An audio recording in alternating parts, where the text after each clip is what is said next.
Hi, it's your friend Phil, Project Management Trainer and Coach. Welcome to the 49 Process Mnemonics Part 5. We've been on this journey for quite a while. This is the 5th episode in a series of 10. We've covered integration, we've covered scope, schedule, cost, and now we're down to quality, the 5th area, the 5th knowledge area. So I hope you've gotten the previous mnemonics into your head now. I hope they've all stuck, and if they have, good for you.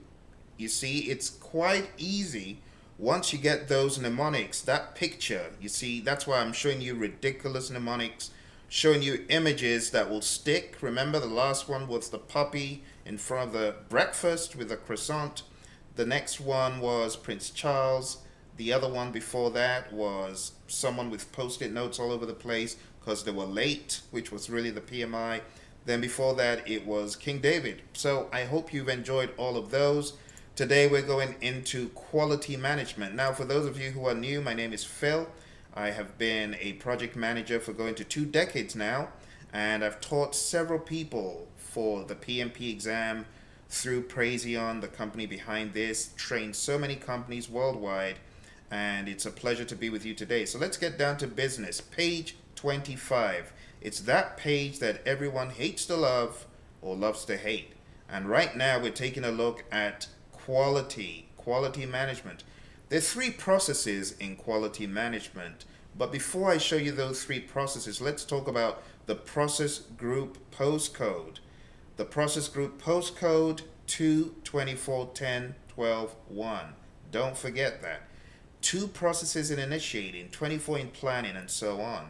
We also have, as usual, the knowledge area phone number. The knowledge area phone number 766-436-3734. 7 processes in integration, 6 in scope, 6 in schedule, 4 in cost, and now we're down to the 3 that are in quality. So the 3 processes of quality management can be summed up in this picture right here. What do you see? Someone with a clock, a character, a clown with a clock. But let's see what the clown is saying to us today. The clown says, "Why did the stakeholder cross the road?" Maybe I should use my clown voice. "Why did the stakeholder cross the road?"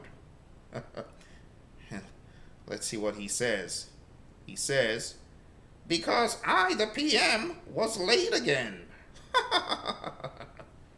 You see, do you know what I call people like this?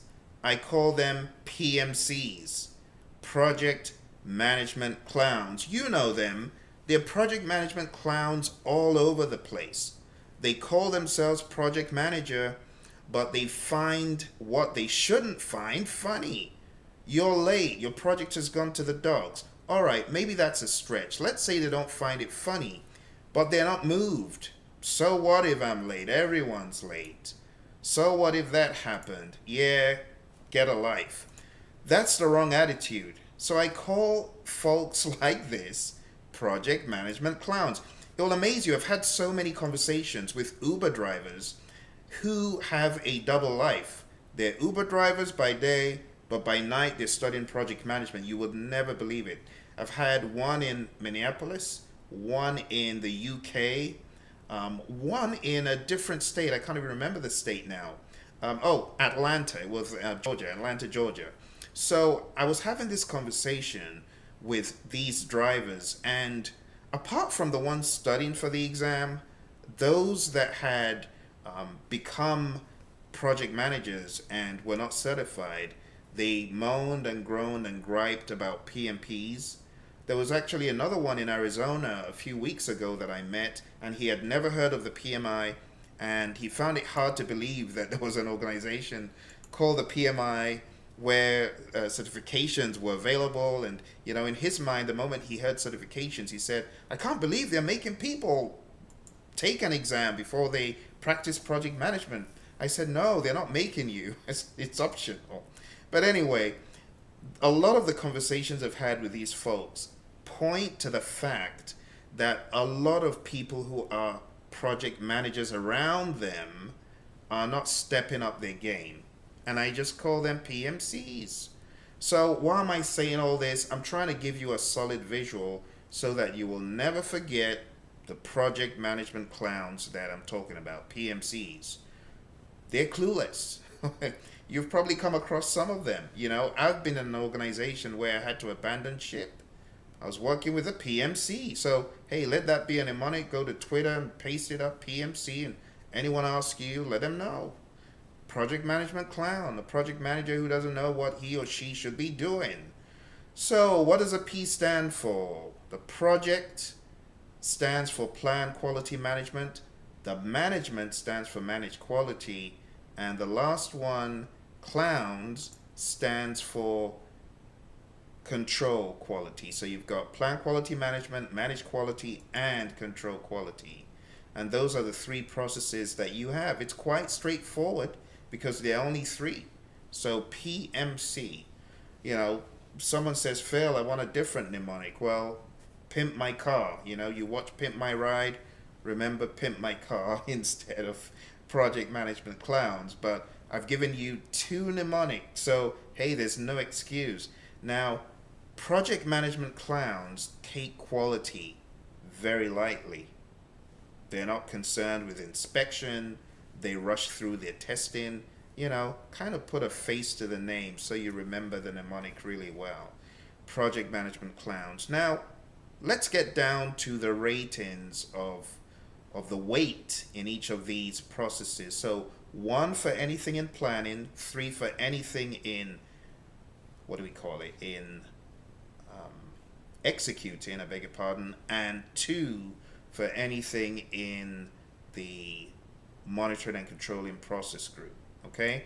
So if you do the maths, if you look at it carefully and you add it all up, what do you realize? You realize that there is more weight, obviously, in executing.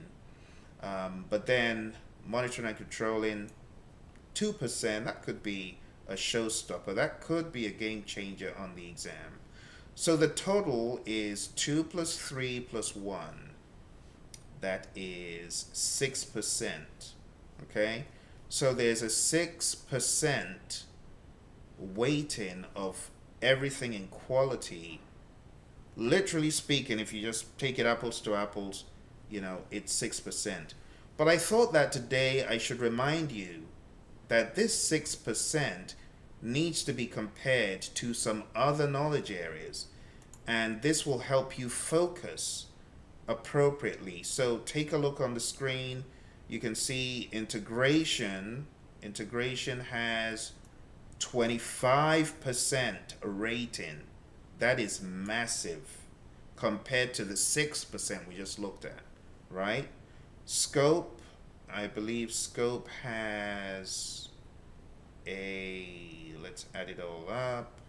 1, 2, 3, 4, 5. Is it a 7%? Oh, I beg your pardon. 2, 4, 5, 6, 7, 8. 8%.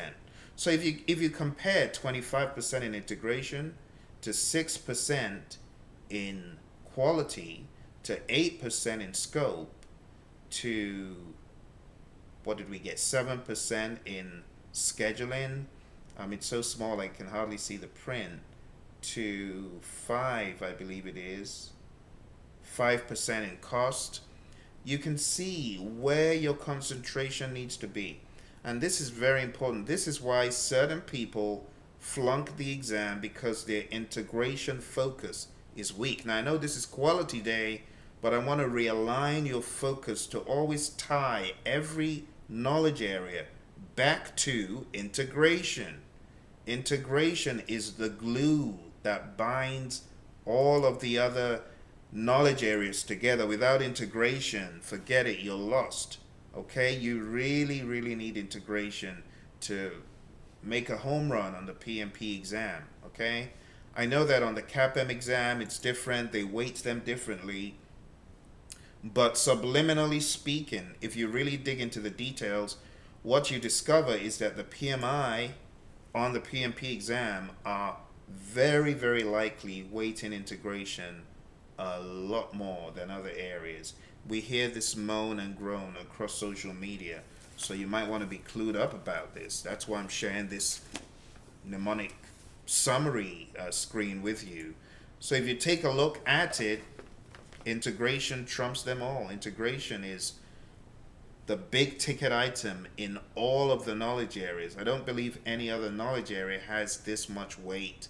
Now, if you go to the other knowledge area that has 7 processes and you add them all up, it will still not equal to as much as integration does. And I'm talking about risk, because there's 7 in risk as well, but out of those 7, we got 4 in planning, we got 1 in, actually we got 5, I beg your pardon, in planning.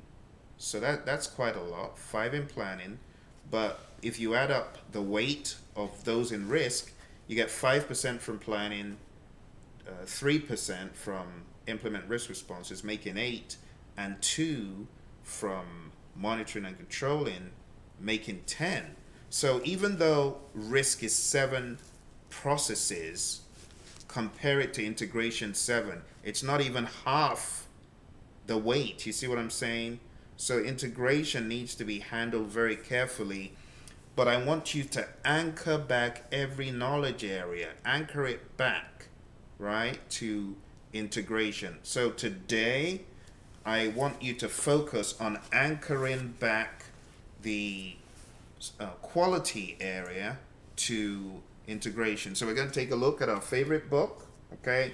We're going to anchor quality back to integration. Very important. I'm going to show you how to do that.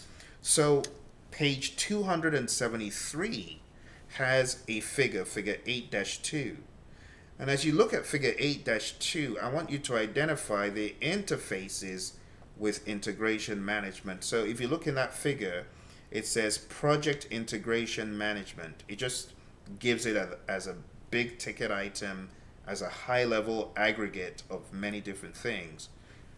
But from that, you see that the project integration management group is supplying deliverables to control quality. Without deliverables, you got no inspection. Without deliverables, what are you thinking about quality for? You know what I mean? So it's very, very important, folks, that you anchor back everything that you come across in the PMBOK guide back to integration, okay? So you got deliverables and work performance in, data going into control quality. Then you've got work performance information coming out, and actually that I would draw a different arrow, so you might want to note this because that's a correction to be made right there in your figure 8-2. There should be a line going from that control quality back into integration management, because WPI goes into integration management. So that is probably one of those I need to communicate to the PMI. That is an error right there, because work performance information does not go to manage quality. It actually goes to project integration management. So you can make a note of that there, okay? And then you can see that we've got a quality management plan, quality metrics, and so on. It shows that the quality management plan is going to manage quality and control quality, but really what should be shown is that the quality management plan is going back into integration to become part of the project management plan, and then that is feeding manage quality and control quality. All right, so if I were you, I would redraw my image to show 2 things: WPI going back to integration, and the quality management plan going into integration, specifically into the develop project management plan process, where it is really counted as an output from other processes, you see. So this image, figure 8-2 on page 273, you can do a little bit of re-engineering there to make it more real to what is in the PMBOK guide and to make it relevant to your prep. I would highly advise that, okay?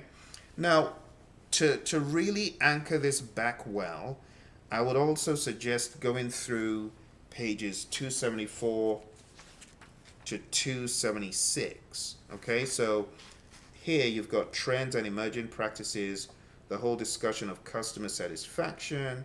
we could tie that back to integration big time. Continual improvement, PDCA, we can tie that back to integration. Because in order to improve the Plan, Do, Check, Act, obviously something will be changed if a change is needed, but those changes pass through integration. Talks about management responsibility. Again, we could anchor that back to integration.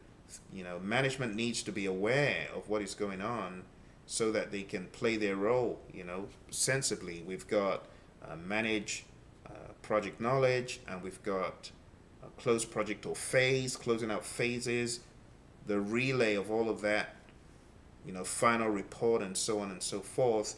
We could anchor that back to management responsibility. And lastly, mutually beneficial partnership with suppliers. We can anchor that back to the monitor and control project work process all day long, not just to procurement. So my advice to you to really make a home run where quality is concerned, you got to go through the book, go through the images, go through each data flow, because the data flows will show you more of the interface points.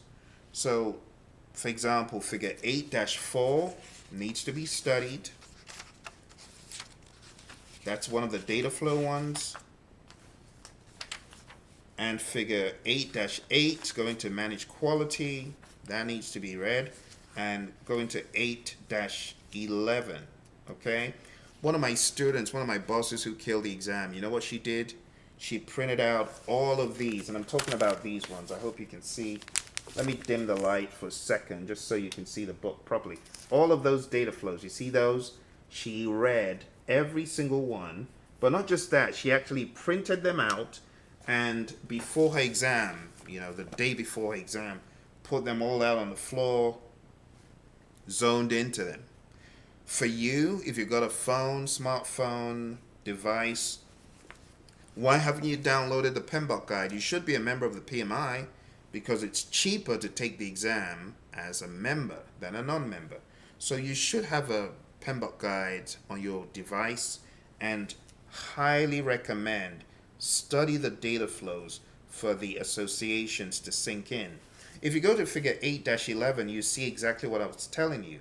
You can see work performance information feeding back into integration, into 4.5. You can see change requests feeding back into integration, into 4.6. You can see direct and manage project work feeding control quality, 4.3, feeding it deliverables and WPD. You can see 4.6, perform integrated change control, feeding control quality with approved change request. So this is really big. Quality is great, but in order to double your chances, buy one, get one free, you need to anchor it back to integration. I would highly advise that. All right. Now, in closing, there is something else I would like to call your attention to, and this is quite important. I'd like to call your attention to the different analyses that are talked about in quality, okay? On page 283, there is one of the most important ones that's quality related. It's called cost of quality. So you got to know your cost of conformance and what is in it, the big bucket. So if you take a look at figure 8-5, prevention cost and appraisal cost are those big buckets. But you got to know what's in them. So there are three levels: the cost of conformance, and then prevention cost, and then appraisal cost, which come under cost of conformance. And then you got to know the definition: money spent during the project to avoid failures. Then you got to know cost of non-conformance, and it's not money spent after the project because of failures. It's money spent during and after the project because of failures. So watch out for that. And then the internal failure costs and external failure costs, you got to know those at that level, you see. So if someone says, maybe you're reading one of these questions and it says, a company has been asked to pay blah, blah, blah liability fee. This is an example of A, cost of conformance, B, cost of non-conformance, C, external failure cost. You want the most precise answer. In this case, even though it's a cost of non-conformance, the most precise answer is external failure cost. So that's how you roll with that one. You want to look out for that, okay?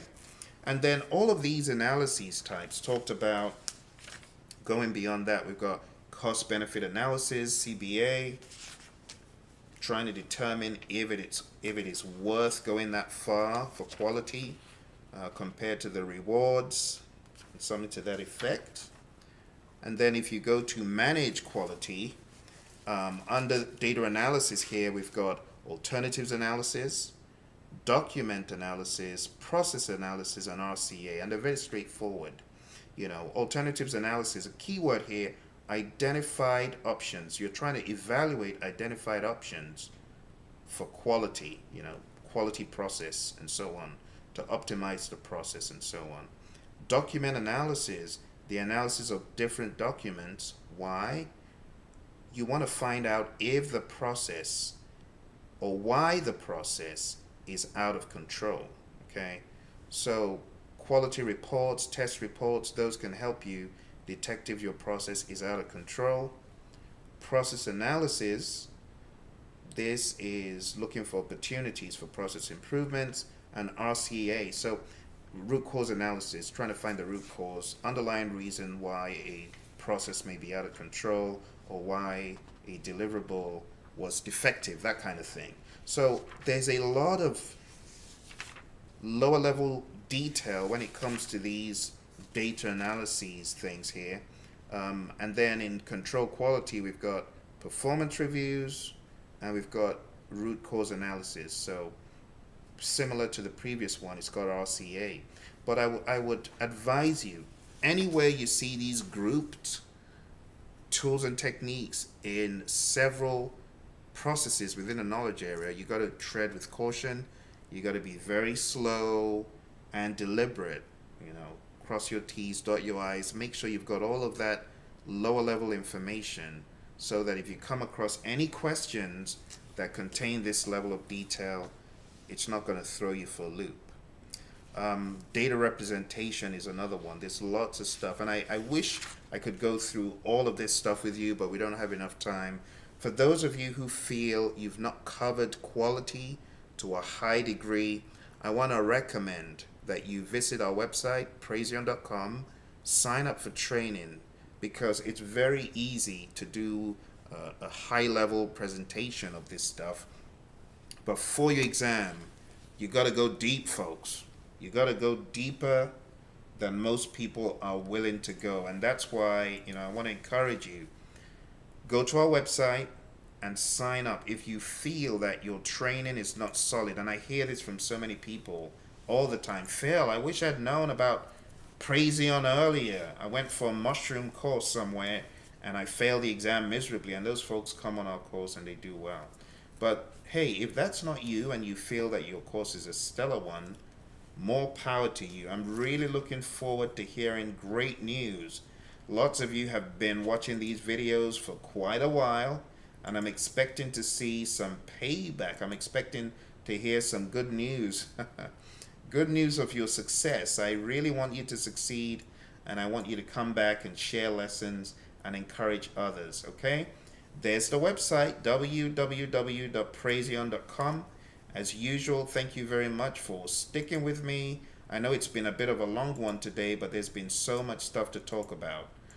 Okay, www.praizion.com. Thank you for your audience. All the best, and bye for now.